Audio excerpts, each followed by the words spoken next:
Hello mga lalabs. Nagsugod na hinait aning tilapia. Fresh from the Binangonan, made by Mylene. Thanks Mylene sa sa patilapia mo. May ulam na kami. Utang. Salamat kay imo ko gipautang.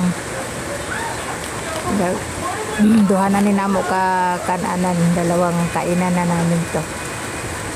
Maano siya, hindi siya kahit sa tabang hindi siya malangsa. Oo. Kasi pag cultured na tilapia, may talaga, may amoy. Ito kasi nasa lang talaga siya sa ang tawag diyan, sa lake. Kaya hindi siya malangsa. Ayan, nilinisan ko na at tutuin ko na. Kasi siya na Bisalog ha, Bisaya at Tagalog, kasi may Tagalog din dito, di makaintindi.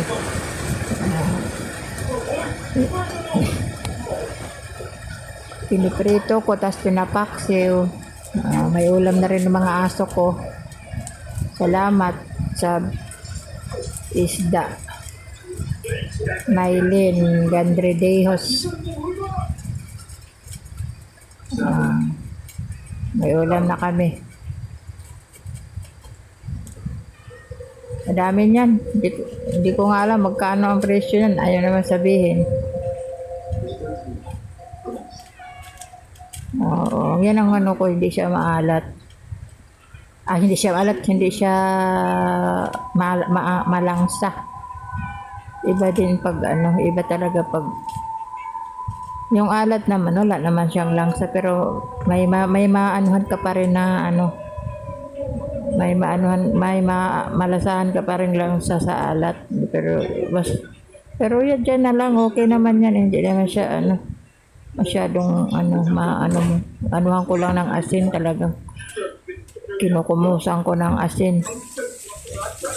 Yung iba nga bayabas pa nila para mawala. Hindi ko na ng bayabas. Yan, asin na lang, binabad ko ng tapos ko yung parang ko siya.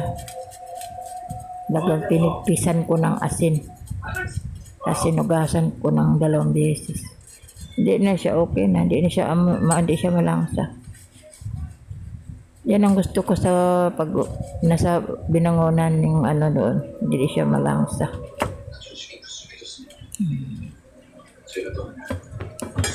Enjoy sa paglinis si Madam. Tamang-tama, wala kaming ulam.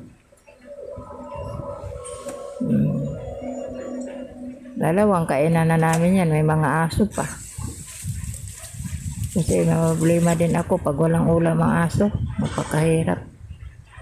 Ayaw din kumain ng noodles. Ayaw rin nila ng noodles. Sardinas, okay naman, kaso lang